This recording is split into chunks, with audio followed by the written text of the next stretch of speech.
Sa adjournment o sine die ng 19th Congress, ibinahagi ni re-elected Congresswoman Bai Dimple Mastura ang pagpasa ng libu-libong panukala, kabilang na dito ang 37 proposed bills na naging batas kung saan kabilang sa mga may akda ang mambabatas. Ang detalye mula kay Jen Garcia.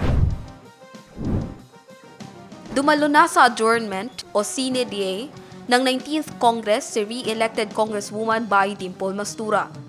Nanumpa na rin ang kongresista para sa pagbubukas ng 20th Congress.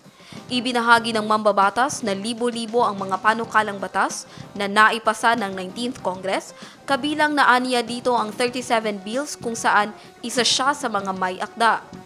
Sa kanyang unang termino sa Kongreso, 203 ang iniakda nitong panukalang batas at 169 naman ang co-authored bills ng mambabatas na inihain sa Kongreso.